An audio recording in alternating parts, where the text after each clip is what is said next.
A confession. Written on All Hallows Eve, 1889. I have been serving death to my guests for 30 years, and tonight my grandson drank deeply of it. My name is Edmund Ashworth. I am 68 years old. For 3 decades, I have hosted the finest Halloween party in the county, an annual tradition that draws the most prominent families, the most respected citizens, the cream of society to my estate. And for 30 years, the centerpiece of that celebration has been the apple-bobbing barrel, the same water, the water that filled the lungs of my business partner, Thomas Greenley, on Halloween night 1859. The water I have never changed. Let me explain what I have done and why, and what it has cost me. What it has cost everyone who has ever submerged their face in that barrel, opened their mouths beneath the surface, and tasted what I have been serving them. Welcome to Fright Club. Subscribe for more darkness. Comment where you're watching from. Now, the drowning. I was 38 years old, partner in the Ashworth and Greenley manufacturing company. We had built the business together over 15 years.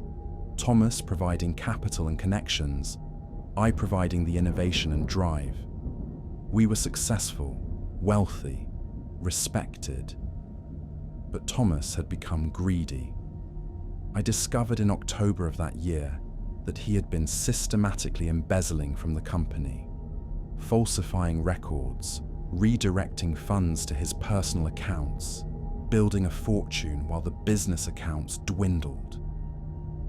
When I confronted him, he was unapologetic. The company was my idea, he said. My initial investment. I'm simply reclaiming what was always mine. You're stealing from both of us, from our workers, from everyone who depends on us. Then report me, take me to court, present your evidence. He smiled. But consider carefully. A scandal will destroy the company, destroy both our reputations. Everyone will suffer. Workers, investors, our families.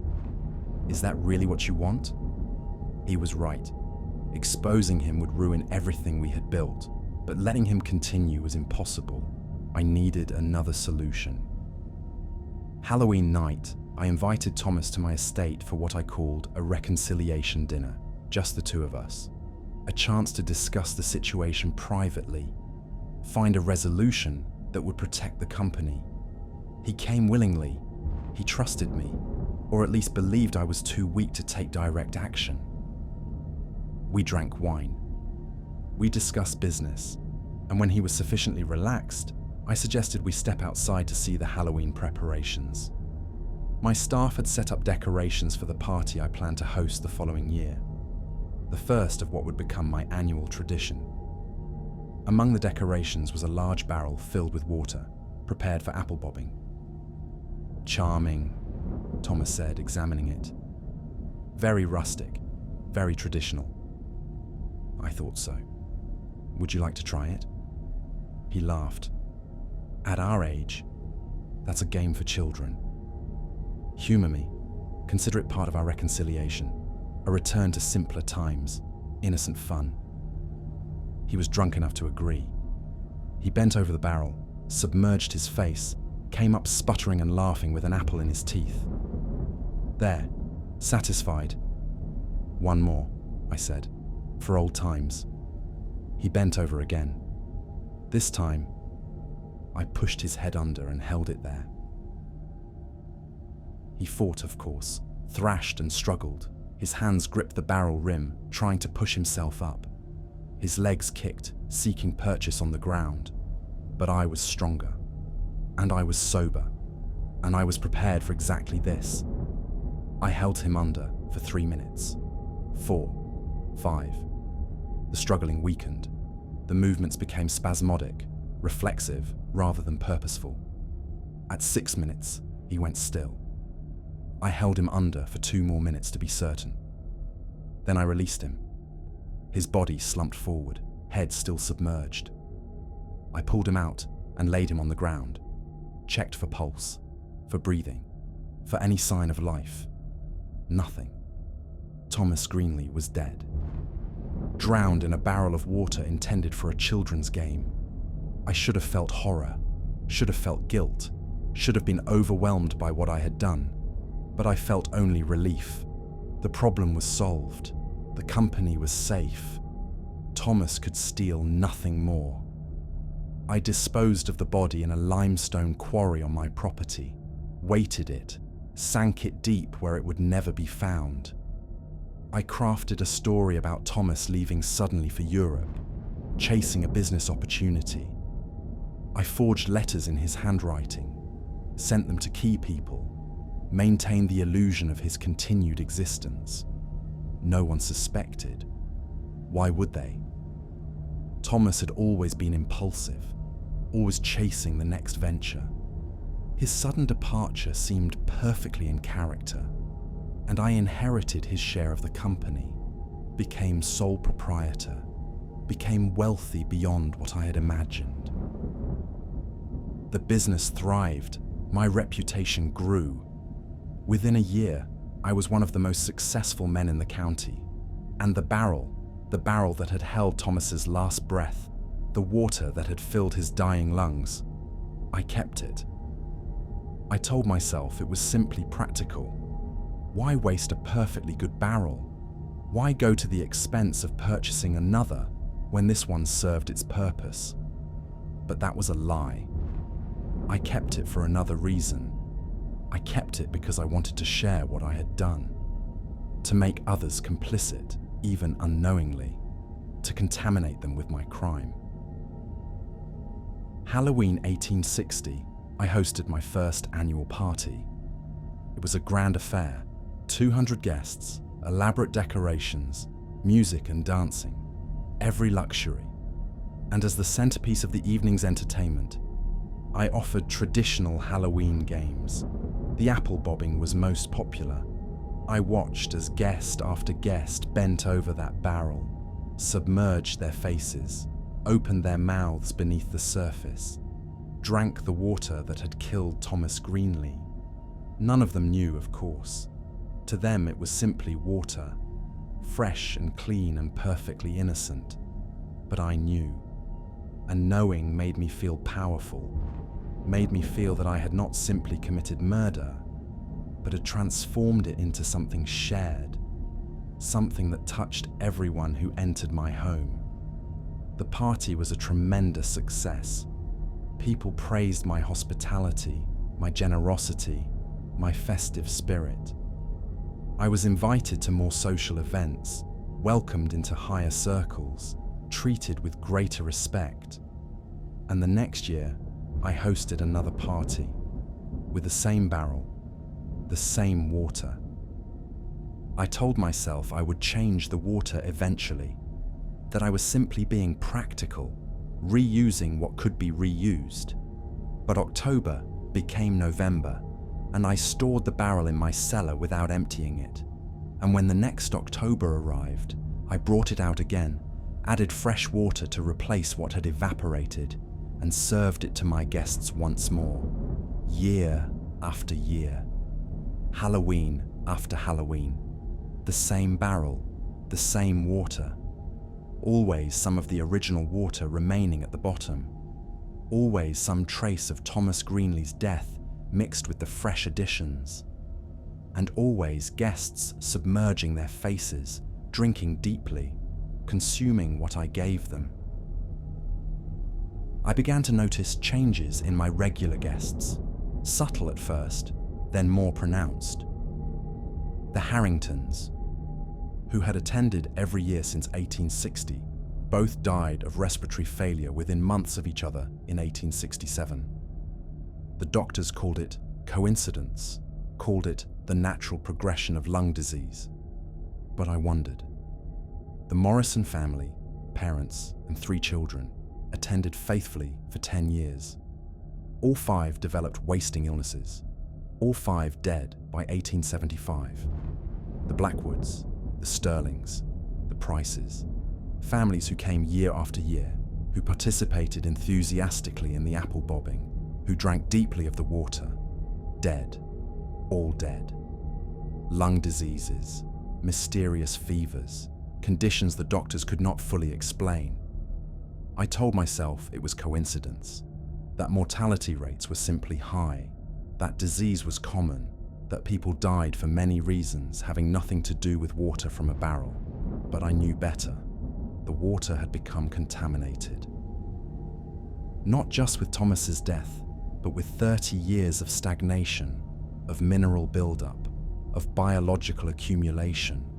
The barrel was wood, porous, absorptive. Whatever had leached into it from Thomas's drowning had become part of the wood itself, impossible to clean, impossible to purge.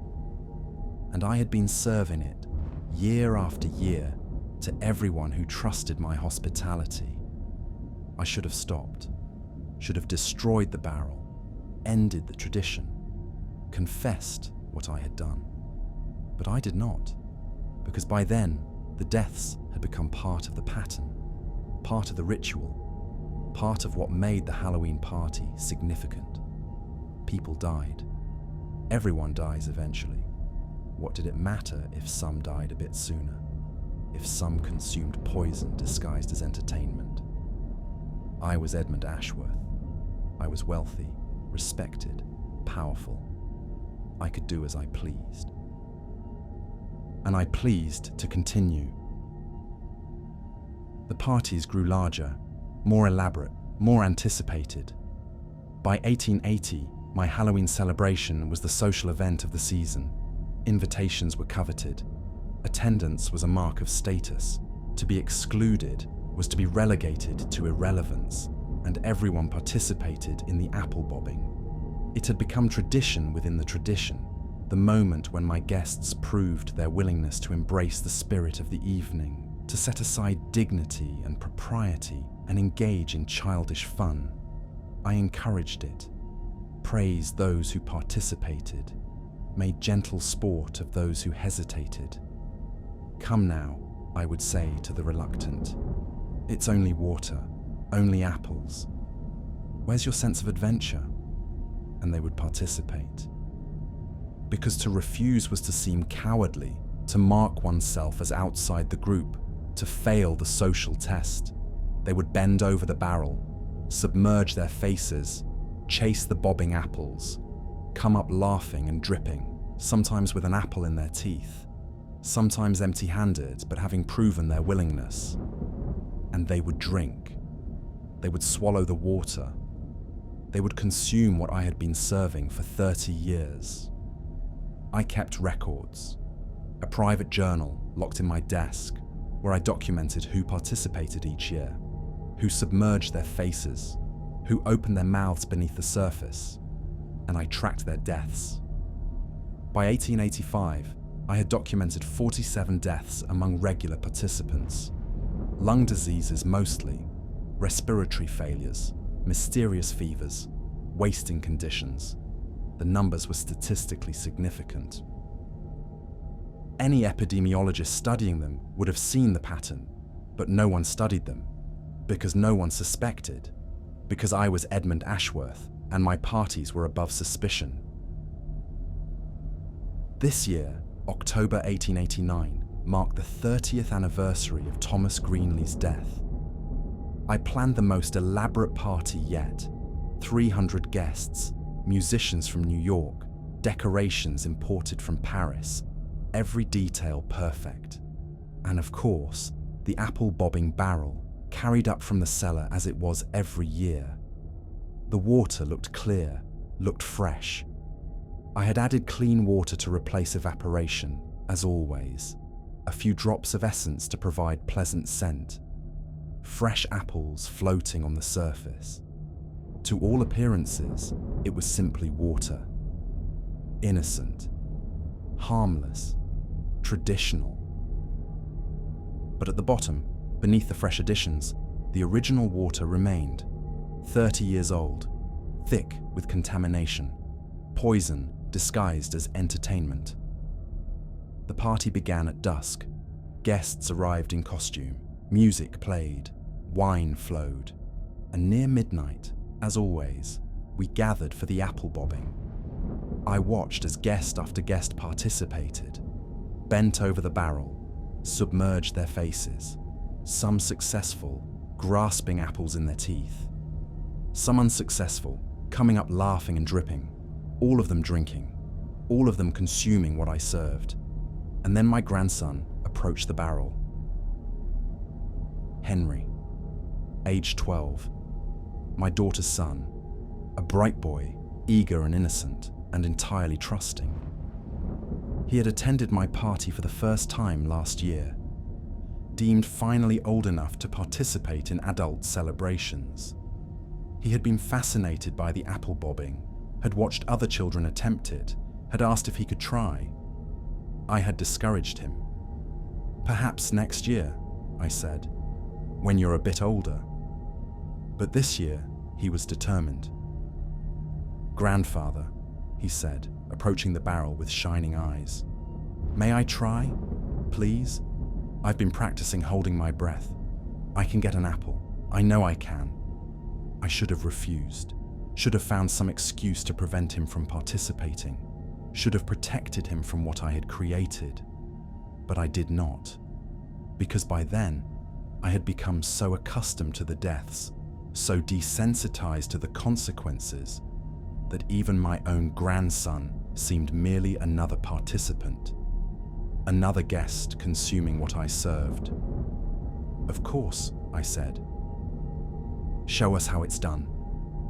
He bent over the barrel with boyish enthusiasm, plunged his face beneath the surface, chased the bobbing apples. I watched as he opened his mouth underwater, watched as he drank deeply, swallowing to prevent choking, trying to grip an apple with his teeth. He came up successful, an apple in his mouth, grinning with triumph. The guests applauded. His mother, my daughter, beamed with pride. And I felt, for the first time in 30 years, genuine horror at what I had done. Because Henry was not an anonymous guest, not a casual acquaintance, not someone whose death could be dismissed as coincidence. He was my blood, my legacy, my continuation beyond death. And I had just poisoned him with water that had killed a man 30 years ago. The party continued. Henry ate his captured apple, accepted congratulations, returned to playing with other children. I excused myself and went to my study, locked the door, poured whiskey with shaking hands. What had I done? What had I been doing for 30 years? I had told myself that deaths were coincidence, that the water was harmless, that I was simply maintaining tradition. But watching Henry's face submerge, watching him drink, watching him consume what I knew was contaminated, I could no longer maintain the delusion. I had been murdering my guests, slowly, invisibly, methodically, and now I had murdered my grandson. I sat in my study for an hour, drinking, trying to decide what to do. Confess, destroy the barrel, seek medical attention for Henry. But what could I say? That I had kept a barrel of water for 30 years? That seemed eccentric, not criminal. The contamination could not be proven. The deaths could not be definitively linked. And confessing would destroy everything. My reputation, my family, my legacy. So I did nothing. I returned to the party. I smiled and chatted and played the gracious host. And I watched Henry, watched for signs of illness, watched for the first symptoms of what I had done to him. But he seemed fine, healthy and energetic and utterly normal. Perhaps, I told myself, he would be fine. Perhaps the contamination had diluted enough over 30 years that a single exposure would cause no harm. Perhaps I had worried for nothing. The party ended near dawn. Guests departed, praising the evening, already anticipating next year's celebration. I supervised the cleanup, and when my staff moved to empty the apple bobbing barrel, I stopped them. Leave it, I said. I'll handle it myself. They thought nothing of it. I had always been particular about the barrel. They departed. The house fell silent, and I stood alone with the barrel, staring at the water that had killed Thomas Greenley 30 years ago, that had been consuming my guests ever since, that had now touched my grandson. I should destroy it, should burn the barrel, scatter the ashes, end this. But even now, even knowing what I know, I cannot. Because destroying the barrel means acknowledging what I've done, means accepting that I am a murderer, means facing consequences I am too cowardly to face. So instead, I will store it in the cellar, as I always do. And next October, I will bring it out again, and the tradition will continue. I write this confession on November the 2nd, 1889, 2 days after the party. Henry became ill yesterday morning. It started as a cough, then fever, then difficulty breathing. By evening he was unconscious, his lungs filled with fluid, his body consumed by infection. The doctors cannot explain it. They call it pneumonia of unusually aggressive character. They say he must have been exposed to something, but they cannot identify what. My daughter sits at his bedside, holding his hand, praying for recovery. I cannot look at her, cannot face what I have done to her son. Henry died this morning at dawn, 12 years old. Healthy and strong until he submerged his face in water I had been serving for 30 years. Dead within 3 days of exposure. My daughter is destroyed.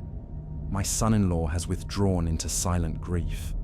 The doctors speak of tragedy, of how disease can strike without warning, of how death comes even for the young. But I know the truth. I killed my grandson, as surely as I killed Thomas Greenley 30 years ago, as surely as I killed every guest who participated in the apple bobbing over 3 decades. I am a mass murderer, a poisoner, a man who disguised death as entertainment and served it to everyone who trusted my hospitality. I should go to the authorities, should confess everything, should face the consequences of what I have done. But I will not, because I am a coward, because I value my reputation more than justice, because acknowledging my crimes means destroying everything I have built. So instead, I will continue. I will host next year's party. I will bring out the barrel. I will serve the water. And I will watch as more guests participate, more faces submerge, more mouths open beneath the surface, more deaths to follow, more families to grieve, more consequences to ignore. Because I am Edmund Ashworth, because I am powerful and respected and above suspicion, because I can. But I write this confession so that someday someone will know. Someday, when I am dead and beyond earthly punishment, someone will read these words and understand what happened in my house, on those Halloween nights, in that barrel of water that should have been emptied 30 years ago. They will know that I murdered my business partner, that I served his death to my guests, that I killed dozens of people, including my own grandson, through contaminated water disguised as innocent fun. They will know that I am not the gracious host, the respected businessman, the pillar of the community. I am a monster who poisoned his guests and called it tradition. It is now late evening on November 2nd. I have just returned from Henry's funeral. My daughter will not speak to me. She blames herself for allowing him to participate in the apple bobbing, though she cannot articulate why. Some maternal instinct, perhaps, warning her of danger she could not identify. My son-in-law asked if I would continue hosting the Halloween party. "After this tragedy," he said, "surely you'll cancel the tradition, end it. Too many painful memories." I should have agreed. should have seen this as the opportunity to stop, to prevent further deaths, to finally do what I should have done 30 years ago. But I heard myself say, no. Henry would have wanted the tradition to continue. He loved the party, loved the celebration. Ending it would dishonor his memory. My son-in-law accepted this, nodded sadly, said it was a beautiful sentiment. He does not know that I am using his son's death to justify continuing to kill. I am beyond redemption, beyond salvation, beyond any possibility of becoming better than what I am. I am the water in that barrel, stagnant, contaminated, poison disguised as refreshment, and I will continue to serve myself to anyone who trusts me. This confession was discovered in 1923 during the demolition of the Ashworth estate. It was found in a locked desk drawer, along with a detailed journal documenting the deaths of party guests between 1860 and 1889. Edmund Ashworth continued hosting his Halloween party until his death in 1903. The apple-bobbing barrel was used every year until the final celebration.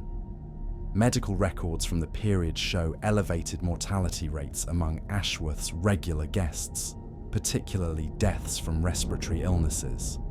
However, no investigation was conducted during Ashworth's lifetime.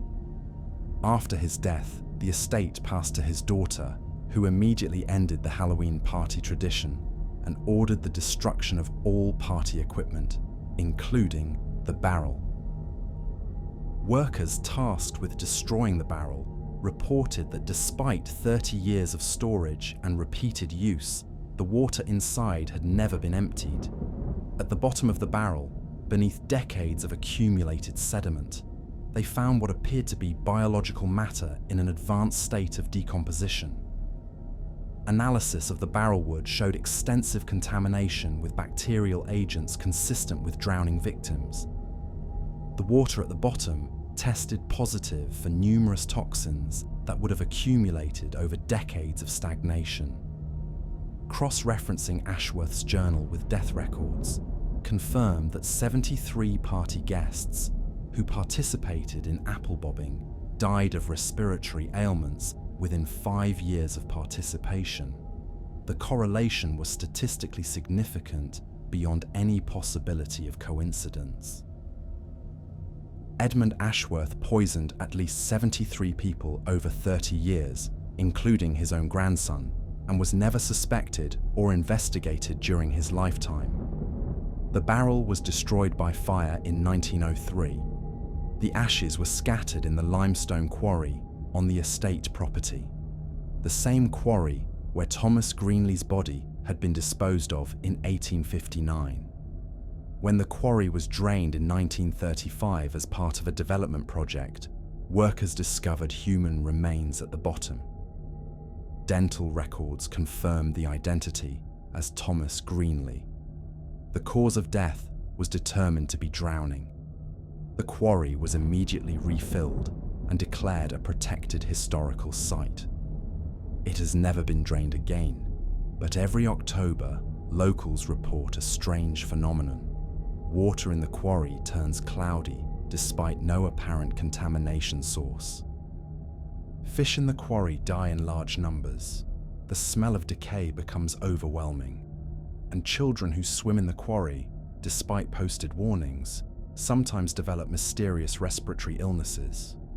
The quarry has been closed to the public since 1967, but on Halloween night, people still report seeing lights moving beneath the surface, reflections that look like faces, shapes that bob up and down as though trying to surface, as though someone is still playing the game, still trying to catch an apple, still trying to breathe.